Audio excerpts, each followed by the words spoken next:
Hey everybody, my name is Tom Giardino and I work on the Steam business team at Valve. Thanks a lot for coming to the talk.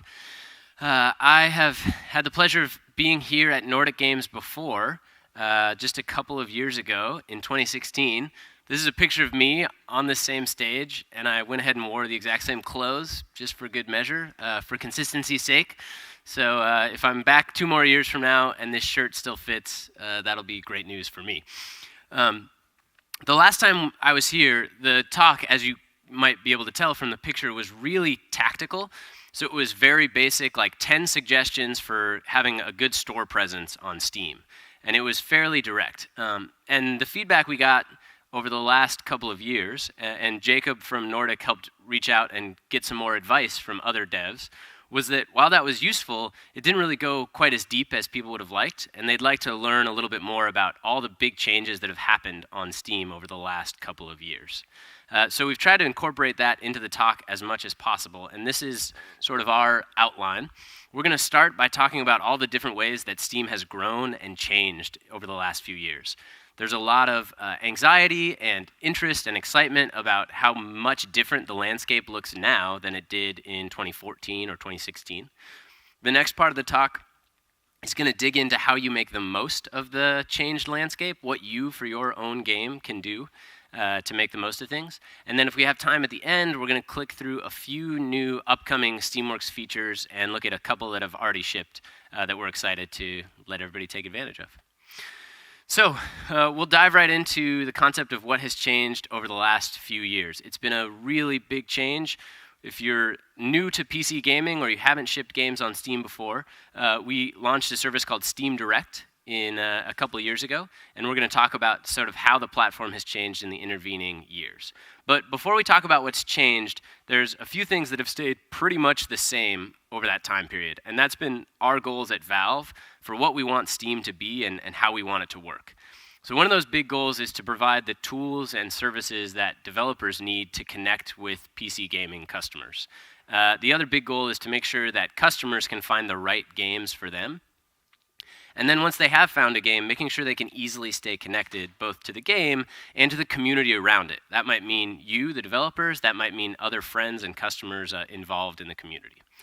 And so it's worth just sort of acknowledging the elephant in the room. There's lots of bones to be made about how much Steam has changed and how scary that is. So let's just look at the actual numbers and the history of things. Before we had Steam Greenlight, there was a small group of people at Valve, myself included, who would be reviewing games and deciding which games should be allowed to ship on Steam. We knew that wasn't great. We knew we were missing out on lots of great content, and that a small group of people in Seattle could never possibly be a good judge of what might be interesting to the whole world of PC gamers. So we were only launching maybe 5 games a week on a very busy week back in those days. We moved on to Steam Greenlight, which was a process by which you could submit your game and have customers vote on it. Some of you might have submitted your games to Greenlight back in the day. That was a big improvement, but it led to weeks of uncertainty and sometimes months. So you might put your game up on Greenlight and then be waiting for ages and ages to find out whether or not you'd be allowed to ship it on Steam. And that was frustrating and challenging for devs in their own right, but it did help us start to really pick up the pace. And at that time, we were launching about 70 games on Steam a week. Fast forward to today with Steam Direct, you've got a really straightforward process. You sign up and you can launch your game when you're ready. That's solved a bunch of concrete problems for developers. It's also brought way more content to the platform. So now we're launching 180 releases per week about. And that's a pretty big change, and it can be really scary, but there's lots of good news. The really good news is that more customers are coming to Steam and buying and playing games. And more games and developers have been able to find success in the last few years. So as scary as those raw numbers might look, there's a lot of good news. And here's some of the data to prove it. So this is a graph of the Steam concurrent users from 2014 to 2018. If you're at the back or it's harder to read, over here in 2014-15, we had about 8 million peak concurrent users. Fast forward to April 30th, just a couple of weeks ago, and we were hovering around 18.5 million peak concurrents. This is that same data in a little bit more easy to digest format. So again, 2014 to now, we've added about 10 million peak concurrent users. And the numbers get even more interesting when we look at daily actives. So this is our daily active user base.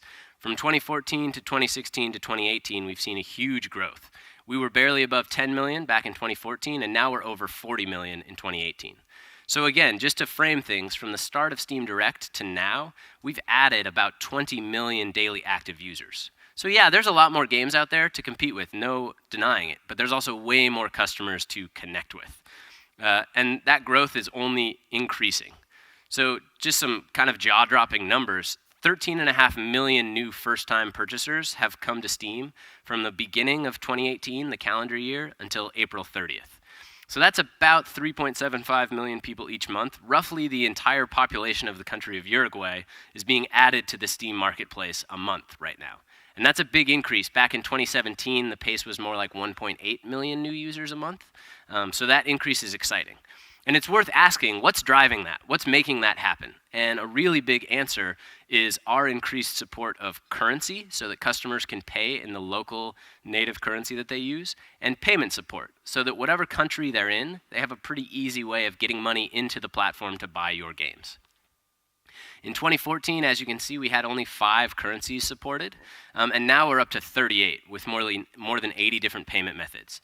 So we think that's really important, whether your customers are in Malaysia or South Africa or anywhere else, that it's easy for them to find and buy your games if they're interested in them.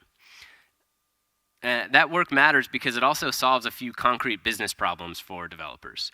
In the old world, there was almost no way for a developer in, say, Sweden to really have access to markets of customers in places like Turkey or Brazil. You had to build a lot of your own infrastructure and features, and it was really hard to connect with customers even if you managed to build the infrastructure. We think we've solved a lot of that, and we also have been really encouraged by the actual results. So here's a couple small country-by-country examples, and then we'll look at the bigger picture of Steam as a whole. So a really interesting one to look at is Ukraine. This is a country where we added local support in October 2017. PC gaming was already fairly popular in the territory, but we saw a 45% increase in the monthly revenue that developers were earning on Steam once we added local currency support, and a 20% increase in the total number of customers a month. Another similar example is Argentina. We added currency support in Argentina at the same time, that's October 2017. We got a 66% increase in the monthly revenue that developers were earning, and an amazing 83% increase in the number of customers interacting with Steam each month. So those are just 2 small examples. It would take too long to go country by country, but here's a bigger graph of what that looks like across the globe. And this graph has a lot of data, so we're going to break a couple of them, the important bits out momentarily. But for every region up on the board, 2015 revenue is in that gold color, 2016 is in red, and 2017, the most recent year to date, is in blue. So we've seen really healthy growth in more mature, established markets like North America and Western Europe. But where we've really seen things start to take off recently is territories like the Middle East and Asia. And we'll break that down more specifically. These are the year-over-year revenue increases, some of the same data from that last slide from 2017 to now. Southeast Asia is up 27%, Middle East is up 28%, Latin America up 35%. The really interesting pieces are South Asia and Asia, which are up 120 and 179% respectively. So that increase is heavily influenced by the fact that customers can see games that are localized in their own currency and have an easier time putting money into Steam, but it's also really heavily influenced by localization too. And we've got a whole section later in the deck on that. So as a reminder, a little bit ago I said, hey, yeah, there's lots of new games on Steam, but don't worry. There's more customers and more developers are finding success. So we're going to dig into that part of the talk now. One of the really special things about the last couple of years has been the blossoming diversity of content on Steam. If you go back 4 or 5 years, there were far fewer creators and far fewer customers, but there was also a much narrower funnel of content coming to the platform. Now you've got a much broader set of games coming from a much broader set of developers, and a lot of them are in genres that aren't historically associated with big budget PC revenue and success. So smaller trading card games like Slay the Spire, dating simulators like Monster Prom or Daddy Dating Sim, and then there's also old school classic genres like survival and crafting games, the top-down strategy games, and so on. So we've been really excited by this diversity, and we've also seen our customers super excited by it too. The annual new games bought per customer on Steam has been rising steadily as we open up the platform and bring more customers and more developers in. So if you look back in the middle of the green light years, 2014, 2015, we saw a pretty healthy jump from previously, and we're up another game or game and a half per year that customers are buying and interacting with Steam. And that's translated to some really interesting success for developers. So this is a graph over time of game releases on Steam that are able to hit $100,000 USD in revenue in their first 30 days. There's a big variety of devs and publishers in the room, so there's some games where $100,000 in the first 30 days would be a huge, amazing success. There are other games for which that would be a really scary failure, and we totally get that. So the point isn't that, $100,000 automatically guarantees success, but we've been really impressed by the way that more and more devs and games are able to reach critical mass. So from 2014 to 2017, we've almost doubled the number of games that are able to hit that milestone. And the graph looks pretty much the same as you change the dollar amounts. So if you scale out to games earning over $1 million in their first 30 days, the trend line is very, very similar. We've seen some amazing growth, and there's a lot more developers pulling down big numbers from Steam and reaching lots of customers, which is super exciting for us. This takeaway slide, I got some help from a designer on this one. I basically said, how do I sum all of that information up into one graph with as little words as possible, sort of a diagram? And I think this is it. Steam circa 2014, you had much fewer games coming into the funnel, and they were being narrowed down by Valve so that, yeah, there was some happy customers on the platform, but there were fewer customers, and a lot of customers were being left out. They couldn't find the content that interested them. Steam today is a much more diverse platform, and we're relying on a lot more diverse ways to show customers the right game. I'll talk about that in a few slides. So Steam, as a number of customers, has grown dramatically, but there's also a lot more games to meet those customers' needs and demands, which is really exciting. Okay, so that's a really Steam-heavy part of the discussion. Here's how the platform has grown. The really interesting stuff, I think, for a lot of folks is, what do you do with that information? It's great that, South Asia revenue is up by X%, but how do you take advantage of that, and what does it mean for you? So this is a little bit more practical. We're going to focus on 3 specific topics: localization, Steam curators, and wish lists. Now, there's actually a lot of components, as you imagine, that are going to go into a successful launch on Steam. This is not an exhaustive list, but it's 3 big things that you can take advantage of right now, and they'll probably lead you to thinking about other stuff that's useful. So localization is really important, and localization literally just means translating your game so that more people can play it and understand it. It's a really essential component, and there's a couple facts that we see get missed or just misunderstood a lot that it's worth nailing down before we look at the data. The first thing is that all Steam accounts have language preferences. Yours is probably set by default from whenever you first installed Steam, but any customer can go in and choose their primary language and any secondary languages that they also use. And less than 1/3 of customers have their primary language set to English, which means localization is super important. And I think I might have missed a slide there. Customers will mostly see recommendations for games that have the interface support in their language. So that means unless there's a really strong otherwise reason for getting a recommendation, like lots of your friends are playing the game, or it's a top seller in your country, or a curator you follow recommended it, for the most part, the recommendations people see are based on games that already are available in their language. So the more languages you support, the better odds you have to show up to the right customer at the right time. And like I mentioned, less than 1/3 of Steam customers have their primary language set to English, even though most games that come out on Steam only support English. So you can imagine that by adding some of the other languages to your game, you're going to have a much stronger chance at reaching more customers. And if your game doesn't support a player's language, they're significantly less likely to see it, as I mentioned. So the data takeaway that's really interesting is the actual breakdown of primary language of Steam players. English used to be the largest by far, but in recent years it's been outpaced by Simplified Chinese. Simplified Chinese and English make up a pretty huge chunk of things, and then the last section of users on Steam are spread pretty equally between languages like French, German, Russian, Spanish, Thai, Brazilian Portuguese, and so on. So it can look at first like, oh, English and Simplified Chinese is all that matters, but that's absolutely not true. In terms of revenue by region, this is the breakdown of all the revenue generated by developers on Steam over the last 12 months and what regional territory it's accounted for. So even though that one simplified Chinese slice of the pie looks huge, Asia is about a quarter of the overall revenue on Steam. North America and Western Europe make up a little less than a third each, and the rest of the revenue is split up by smaller territories. And the language you choose to localize can have pretty big impacts. So if you've already launched a game or if you're working on one now, it's definitely worth considering those pie graphs. If your game is already out, this data is the average impact of post-launch localization within region. So that means if your game didn't support Korean at launch, and then later you added Korean support, the average game sees about 140% increase in revenue from Korea after localization. Now, that comes with a big caveat that, as always, the language localization impacts are going to vary a lot from game to game. The genre of your game, what countries where it's already popular, how much text is involved, all of those are big factors. So there are some games, one that comes to mind is a free-to-play called Unturned.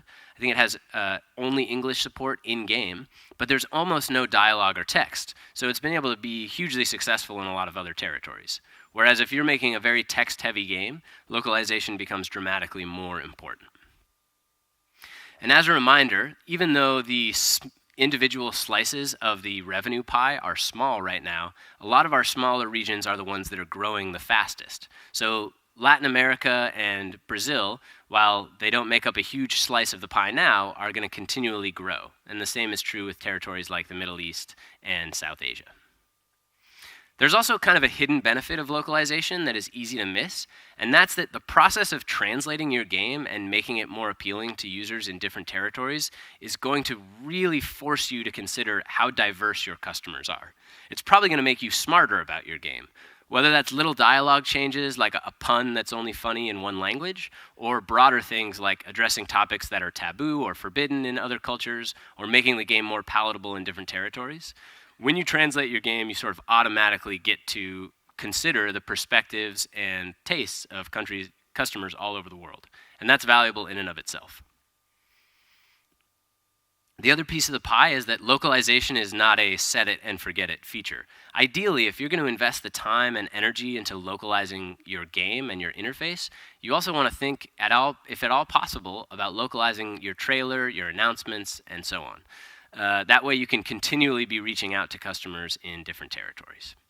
So that's a bit about localization. The next topic on our list is curators. And if you haven't used Steam curators either as a customer or a partner on Steam, they are essentially game discovery that's assisted by human recommendation. And so that helps bring a lot of non-Valve voices to the store so that people can follow other tastemakers and curators and get useful information and help them find more games. What that looks like in reality is a lot of existing personalities, popular YouTubers or press outlets, and also a lot of new faces and communities and groups that only exist on Steam. That also provides a lot better support for niches and subgenres. So if you're like a visual novel curator or a gaming on Linux curator, you can really reach a subset of customers that are looking for one specific thing on Steam. And that was just updated in December for a big developer update called Curator Connect. That allows you as developers to find curators based on operating system, language, tag, genre, etc. And it lets you verify the identity of those people so that you're not just sending copies of your game out and hoping that it's getting to the right person. You make that connection through Steam, and this is what the actual dialogue looks like. You can search for curators based on their name. You can solidify based on primary tags or language. You can even choose things like if you're making a VR game, you know a lot of curators that are really focused on VR. You can find just them and then put your game in front of them directly through Steam. And this is what that looks like for customers. So this is a little snapshot of a store page for a game called A Hat in Time. And this is actually my view of the store. I follow a curator called Just Good PC Games. And as a result, if I land on a store page, that Just Good PC Games has recommended that game, I get a bunch of extra info. I get this really good recommended box at the top that has a really great explanation of why I should check out the game. And then in the sidebar, I also get a bunch of relevancy info that sort of encourages me, hey, yeah, this is a game worth checking out. There's a lot of reasons why this might be a good fit for you. And that's really important for us. We don't want just customers to buy whatever game is most popular at the moment. We want them to buy games that are going to be right for them and that they're really going to enjoy over the long term. Curators also help you protect your Steam keys and avoid scammers, so you can put the copies of your game in front of people directly through Steamworks instead of emailing Steam keys and crossing your fingers that they don't show up online being sold elsewhere. It also lets you connect with communities that only exist on Steam and are highly targeted. So it's all about getting your game in front of the right customers. In terms of the impact of curators, more than 260 already have more than 10,000 followers. It can be common sometimes for developers to think about a curator's value based on how many followers they have, but that's not always true because a lot of the smaller curators with communities of 5 to 50,000 users are super targeted. So it might mean fewer impressions overall, but impressions that are much more valuably targeted and much more likely to lead to happy customers for your game.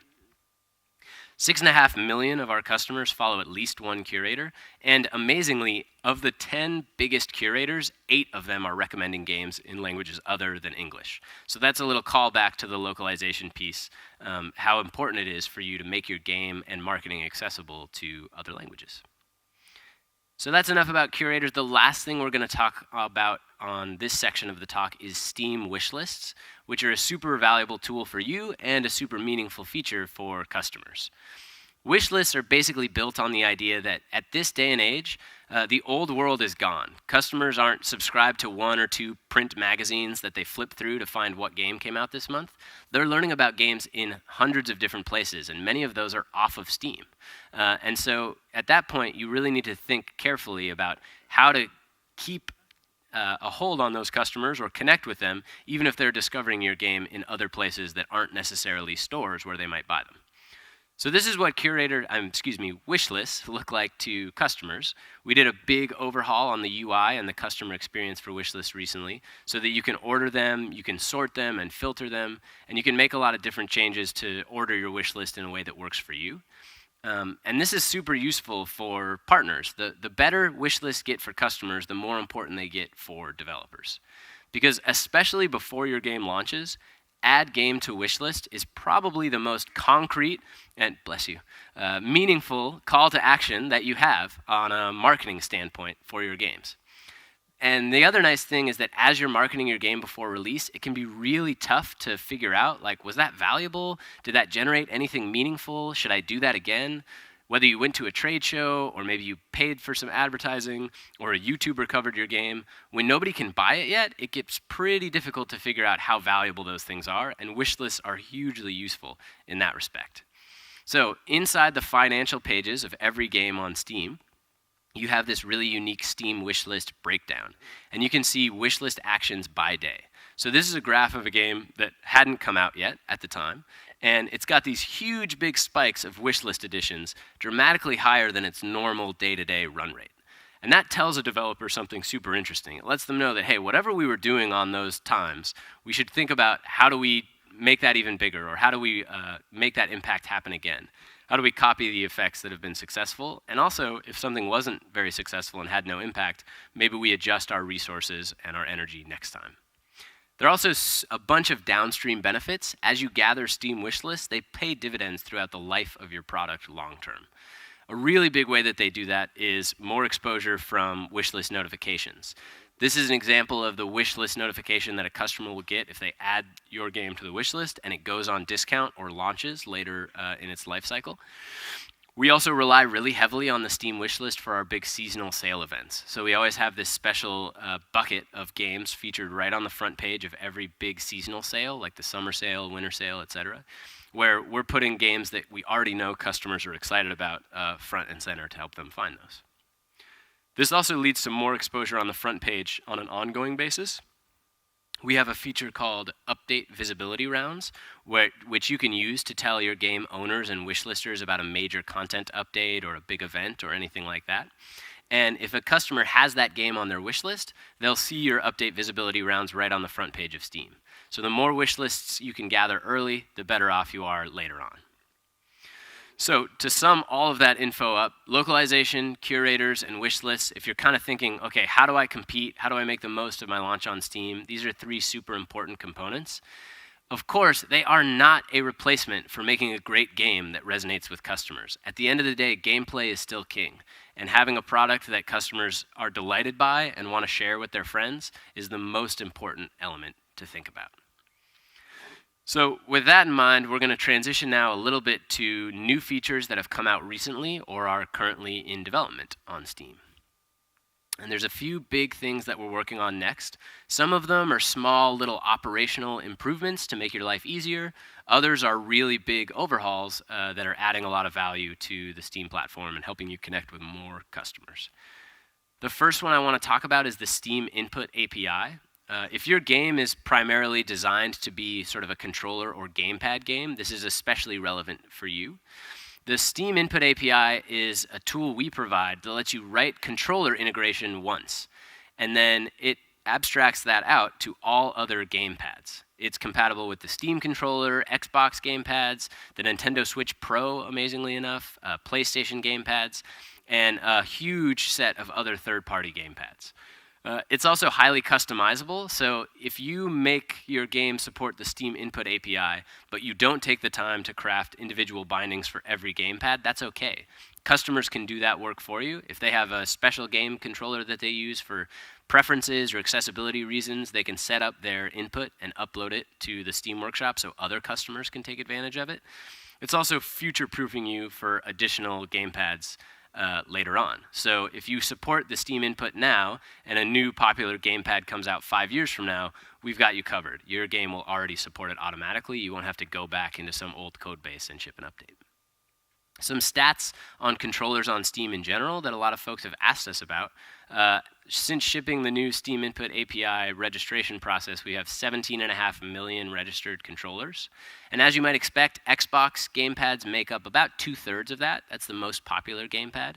Amazingly, PlayStation controllers make up 25%, even though only a tiny fraction of PC games actually support the DualShock controllers. So this is a really useful data point. There's a lot of customers plugging in their PlayStation gamepads, and almost every game they want to play on Steam either doesn't support it or forces them to jump through a bunch of hoops to make that work.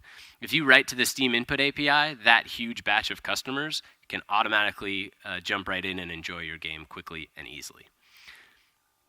We're also making ongoing investments in VR. For our own company, we've done a lot of effort on new hardware and software. We're actively working on games, brand new base stations, and new VR controllers. But we've also seen some awesome responses from customers on Steam. We support the Vive, the Rift, Microsoft mixed reality headsets, and other headsets that use Steam VR, and we've got a really growing marketplace. We saw a 79% increase in VR monthly active users from 2017 to 2018. If you're working on VR games, we'd love to keep connecting with you and hear from you. Another big feature, it's been out for a while, but it keeps getting better, is the Steam Inventory service. This is for games that need persistent user items, and it's designed to help you save a lot of the time and effort of building your own backend, building out the UI, having a backpack for items, etc. All of the player inventory is managed by Steam servers, and it's automatically integrated with the Steam Wallet and trading and community marketplace. So you can build your items, upload them into the Steam Inventory service, and immediately be selling them, dropping them for free, letting customers trade them, letting customers buy and sell if they wish, and provides a lot of value. The other nice thing is it's not just Valve games that are using this. Huge games like PUBG, Armello, Depth, Rust are all taking advantage of the service. So whether your game is really, really small or a gigantic online experience, we have the scale to be able to support you. A future-facing feature that hasn't come out yet is Steam Events. And this is really designed for a customer-facing landing page so that they can see for games that they own and wishlist what's coming down the line. So if you're the sort of game that is running ongoing as a service, if you do tournaments or seasonal events or a double XP weekend or whatever the case may be, you can set up a Steam event, which will show up to all your customers and provide reminders and notifications. And customers themselves will have a central events landing page so that they can get info about what's coming down the line. On a related note to Steam events, we've added a small feature called Artwork Overrides, and this is especially useful for those games that are running a lot of seasonal events or activities. This allows you to upload new capsule art, the graphical assets that show to customers on the Steam store, that are designed for limited time events. So you can upload summer tournament assets and have them start at one point and automatically retire when the event ends. That way you're not worrying about jumping in and making changes all the time. And it also means that you don't accidentally advertise your summer tournament in December, which is great.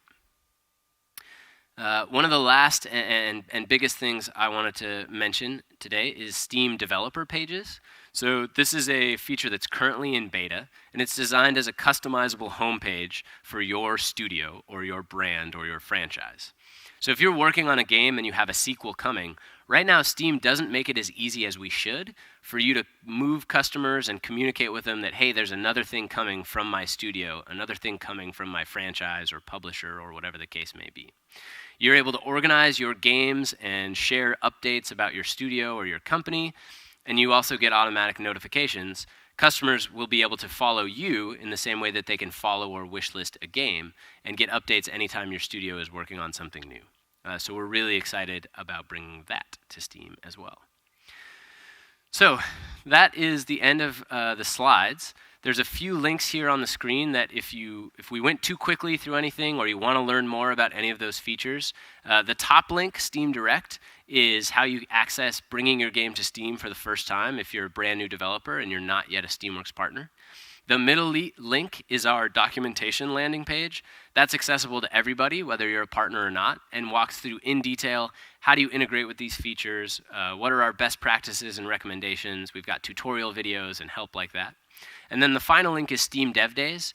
That's a conference that Valve has hosted a couple of times in the Seattle area, where we bring in a lot of developers. We do talks ourselves and have other partners and studios do talks as well.